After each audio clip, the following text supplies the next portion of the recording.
In the last installment of my deranged rantings, we discussed the eco-horror of Vault 22, the claustrophobic horror of Vault 34, and the horror of weaponized femboys. But not all horror is made equally. Fallout has distinct styles of horror that it uses throughout the series, and I would like to illustrate their differences by comparing the two estranged siblings in the franchise, Fallout 3 and Fallout New Vegas. Let's start in the Mojave Wasteland.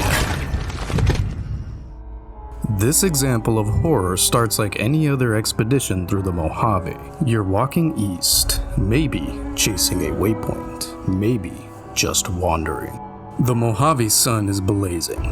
Your Pip-Boy's Geiger counter is crackling every now and then, but nothing unusual. You crest a hill overlooking a foreboding sight. A cluster of ruins nestled in the dust. A church, some small buildings, an NCR flag flapping in the wind. At first glance, it looks abandoned, but something's wrong. The sky. It's broad daylight when it starts to change. The sun's still high, but the sky ahead goes dark, like a storm. You step closer. No signs of life. The place is a ghost town. Only the dead roam here. And we will all go together working back that is to know. Feral ghoul. In a constant fit of madness, this human husk's one wish is to dine on your tender flesh. NCR soldiers, but not quite. Remnants of a military force trapped in undeath. They retain just enough of their minds to hold their posts, yet have lost enough to attack anyone who approaches. This place has trapped the dead, forcing them to wander in torment, searching for a glimmer of light in the darkness.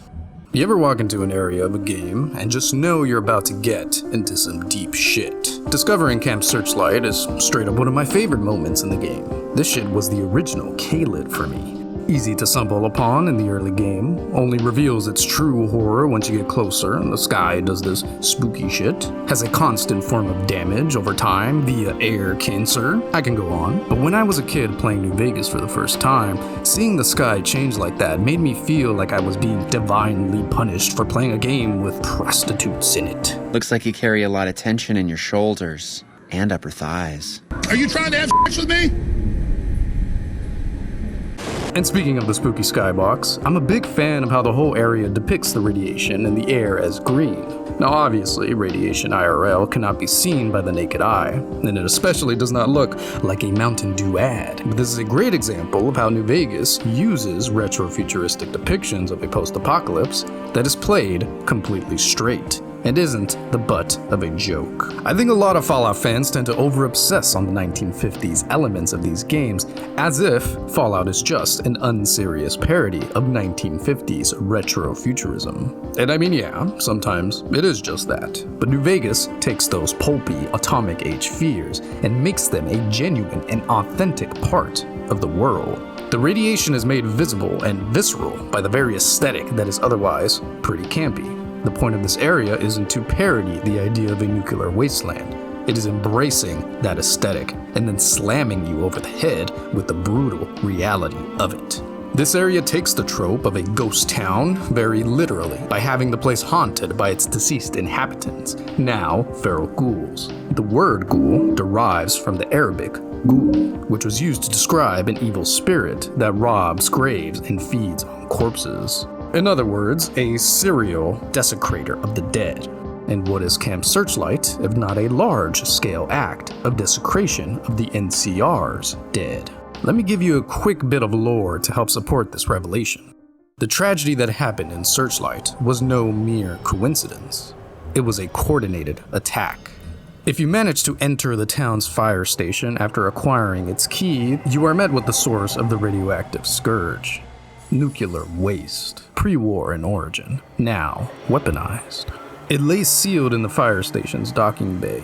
That was until a covert mission brought a pair of legionnaires to uncover the radioactive waste in the dead of night. To awaken the sleeping plague underneath the NCR's nose. The Legion grunts died the instant they succeeded, their final act unleashing the horror that defines Searchlight. Engulfed in a rad storm, the NCR dead walk the streets now. The town itself has been turned into a ghoul, a desecrated corpse, a perverse mockery of the NCR's failure. If you push deeper into this glowing abyss, you'll find a church. On its message board, a single Bible verse, Revelation 9:6, which reads as follows: "And in those days shall men seek death, and shall not find it, and shall desire to die, and death shall flee from them." The Bear soldiers meet a fate worse than death, trapped in their decaying bodies, doomed to insanity. And because ghouls can live for hundreds of years from the radiation, ultimate oblivion is denied, leaving only an eternity of torment. The NCR's presence here isn't strategic. It's an act of desperate, tragic piety. They deploy a small squad here to perform a final mercy, to end the suffering of their comrades, and in doing so, attempt to reclaim some semblance of honor from deaths that had none. Man, whoever thought of this attack as a sadistic son of a bitch. Actually, let me check. I'm curious. Okay. This attack was orchestrated by Volpes Inculta? Okay, I guess we're still talking about the horror of weaponized femboys. Nothing bad ever happens to the Kennedys! But on a more serious note, I think this is the only game in the entire series we see half-feral ghouls, to my knowledge. What I mean by half-feral is that some of the ghouls here are functionally feral, as in, they try to kill you, but they still run and attack you like non-feral ghouls. It emphasizes the humanity left in some of these ghoulified soldiers, and adds to the tragedy of the area. Camp Searchlight isn't just a horror set piece for the sake of putting spooky shit in a video game. It's a monument to the Legion's cunning brutality and the NCR's failure to protect its own. It's a place where the consequences of war can be seen in all their brutality. If war is hell, and hell is eternal horror, then war is horror. New Vegas sets up horror the same way the original Fallout did, through ambiguity, mystery, rumor, and a sense of mysticism. Think about the lurking dread of the Master. Initially just a name and whispered threat behind the Unity. The threat he poses only becomes clear through fragmented accounts, occasional encounters with super mutants, and the slow unraveling of the Master's looming evil. His whole initial character is then framed as this gothic horror / Lovecraftian horror of a false god. But in the end, he is revealed to just be a broken man with a lofty but ultimately flawed goal for peace. Watch my Fallout 1 video if you want more on that. New Vegas does the same with Camp Searchlight. First with the ambiguity of an abandoned town overtaken by an ominous green storm. Then you have the whole package framed in mysticism through the Revelation verse in the church, making the town's fate feel like divine, unending punishment, only for the brutal reality to be revealed in the fire station. I'm going to coin this as organic horror, in the sense that it is organic to the game's world. It's in harmony with the game's themes, world, characters, and overall presentation. I don't know, I'm not good at naming things. If you have a better name for it, let me know in the comments. But there is a second type of horror that Fallout uses, which I'll coin as Shit Your Pants Haunted House Spooky Horror. What is this Fallout stuff? On the far southwest corner of the Capital Wasteland, where the irradiated dust settled thickest, stood a structure of unsettling anachronism. A modern office building, yet utterly alone. Its stark lines somehow more unsettling for their misplaced order amidst the chaos. It rose, a dark, bruised monolith. Its shattered windows like empty eyes gazing blankly at the ravaged world. You are about to enter the walls of a place built by man, but now occupied by an unknowable dark force. A place called the Dunwich Building. As you enter the building, you'll notice that the ambient soundtrack suddenly cuts out. This is not an effect exclusive to this area, but I gotta say, it works especially well here to reset your palate from whatever shenanigans you were getting up to in the wasteland. For the rest of this video, I'm going to keep the ambient soundtrack off so you can really take the sound design in. As you move further into the building, you notice a litany of corpses, decayed to the bone near the entranceway. It's not clear whether these deceased are pre-war or not, but one of them seems to be huddling 2 ammo cases at the end of a streak of blood. Paints a foreboding picture to say the least. But this is nothing we haven't seen before while burrowing our way through the mutant-infested metros of DC. Although this place does feel different somehow. You find a collection of holotapes stacked near the entrance. Don't like the look of this place. Don't like the smell. Gives me the creeps. Don't want to risk a shot at the crows till I know what's in there. Sneaking in tonight. You hear shuffling in the upper floors. Ferals.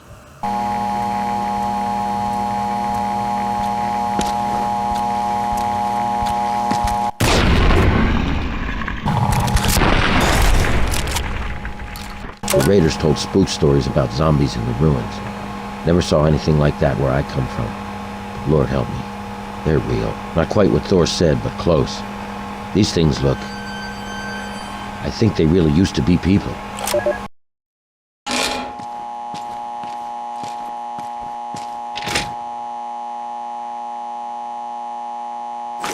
Your gut feeling was right. This place is different. Okay, I guess I'm back at X18. I've had enough of these poltergeist anomalies for one lifetime. What the fuck? Do it, you Casper bitch. You don't have the balls. Part of the sound design in this area involves ghostly footsteps. Ghostly in the sense that these footsteps aren't caused by any of the ghouls or other NPCs in the area. They are part of the soundscape of the building, and usually sound like they are in the room right next to you or above you. On top of that, every minute or so, you can hear this very loud groan from the walls.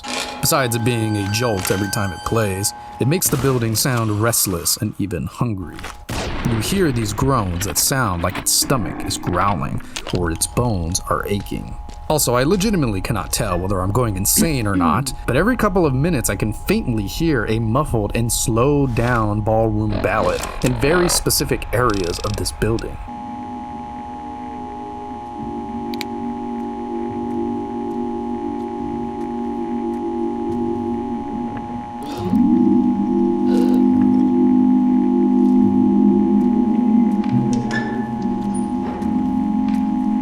It honestly got under my skin while recording the footage for this video, because it was so faint that I thought I was imagining it. Does anyone know if this is specific to this area? Or is this something that happens in the ambient soundscapes of other areas in the game? I haven't been able to replicate it, and it's driving me nuts. But assuming I haven't gone feral, this entire soundscape is straight out of a horror game.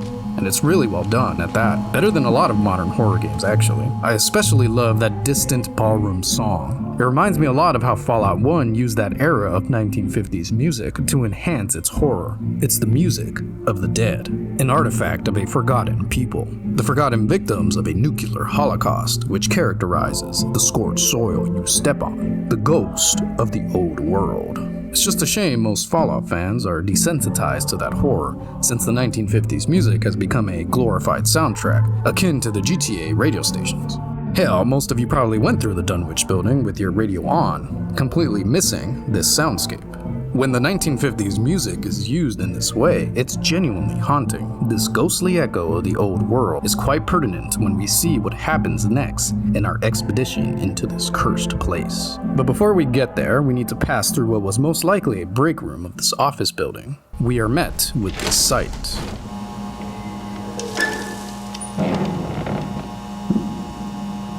This room is legitimately fucked. It straight up gaslights you. When you first come here, all you find are bloodstains and a skeleton. But if you exit the area and re-enter, there's a chance fresh corpses will be on the ground. And I don't have footage for this, but once I came in here and there was another mutilated corpse on one of the desks. But I do have the footage where if you no-clip out of the room, you can see the mutilated corpse that would be on the desk. This shit is cursed. As a matter of fact, I don't want to be in this room a second longer. Remember those echoes of the old world we heard earlier? Well, we are soon confronted by their source.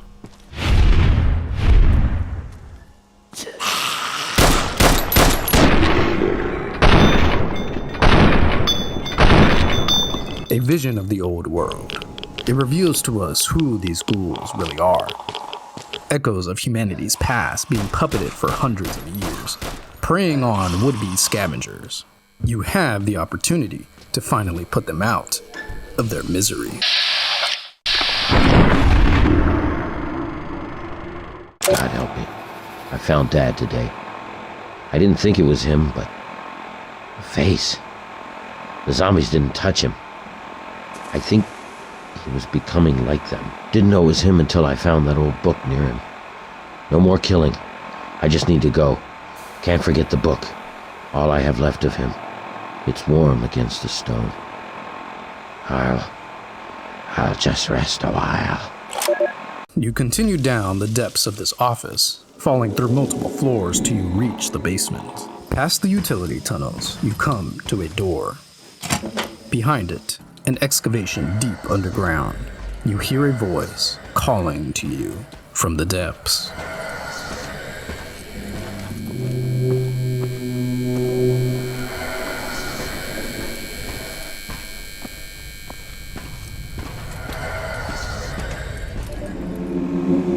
Sharp knife. Sharp knife to send him to Deep Temple. Flay and say my words. Abdul comes again on the feast of the weaker. Temple, born again. Here. ALHAZRED. Yes. Yes.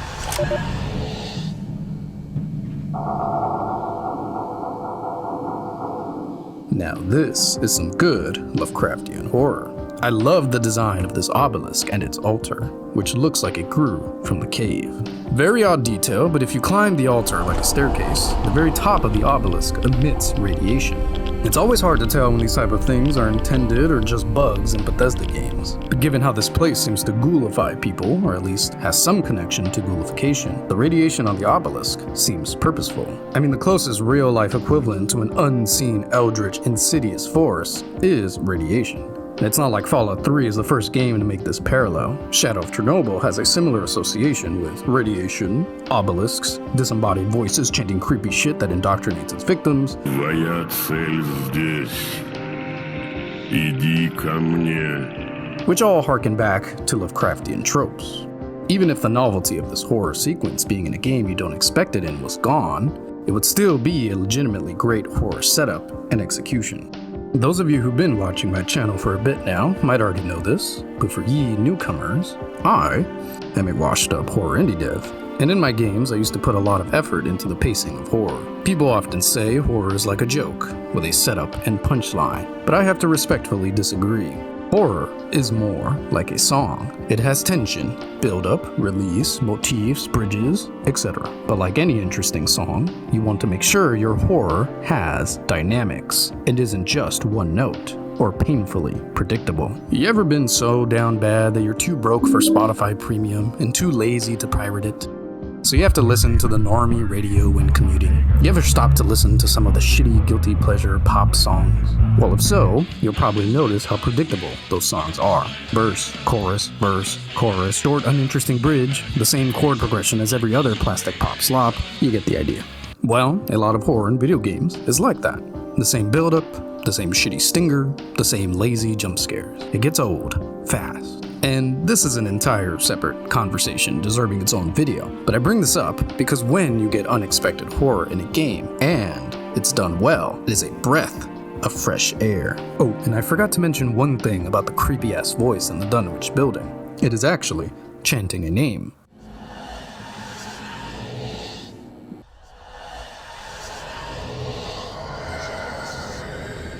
The same name we heard our cult leader ghoul friend chanting in his last holotape. ALHAZRED! Yes! Yes! In the Lovecraft mythos, ALHAZRED is the author of the Necronomicon, which is likely the book that our ghoulified Applewhite Jr. was clutching onto when he turned, but the book is notably absent from the area. And while any sort of meaningful conclusion is absent from this area, nothing happens when you click the obelisk. You can't find the book anywhere in the Capital Wasteland, and there's no quest in the base game that's connected to this place. It is utterly isolated, and that's what really made it so damn unsettling. Like it was some type of fever dream or something cursed you weren't meant to discover. That mystery and lingering ambiguity would be completely ruined if a non-distinct automaton of a person from the 1950s, number 103, came up to you asking you to investigate the mysterious Dunwich building, find the book, and burn it for the good of humanity. Oh, wait, no, they actually did that? No. And it's ruined. You ruined it. Thank you, Todd. Appreciate it. Listen, I know I'm in the minority here, because a lot of people love this connection between Point Lookout and the Dunwich building. But to me, it unnecessarily raises the stakes to a ridiculous proportion, which cheapens the horror for me. It's no longer this unsettling tucked away mystery. Now it just feels like a cheap reenactment of a story Lovecraft fed to his cat because it wasn't worth a damn.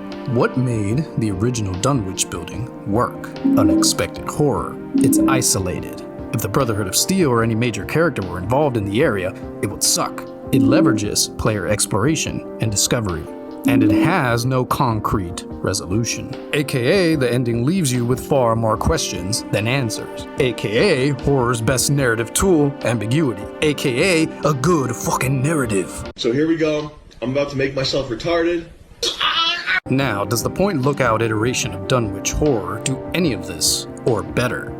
Not really. If it wasn't obvious enough before, there's no shadow of a doubt now that this is just the Necronomicon. I clearly blow the fucking thing up like a true-blooded American at the end, and none of it is remotely interesting. I don't give a damn who or what this old fart is. The only interesting moment is when you come back to Marcella's camp and she's murdered. This whole thing reminds me of how the Cabot questline felt in Fallout 4, which had so much potential, was just so lame.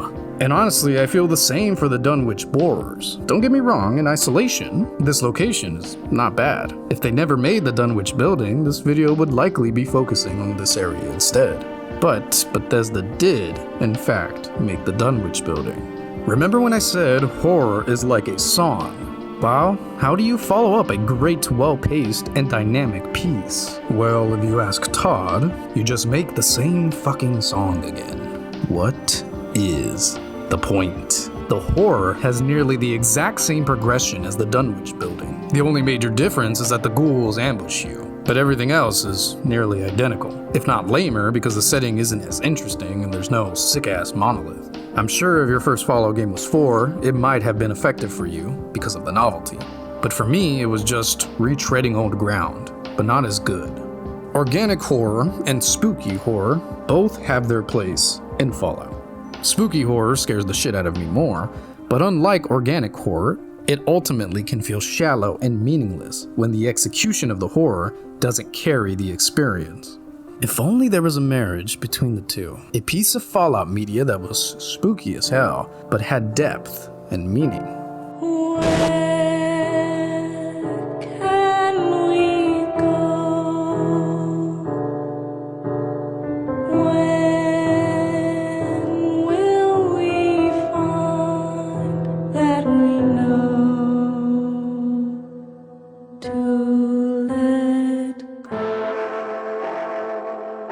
Thank you for watching, dear viewers. I will see you in your dreams.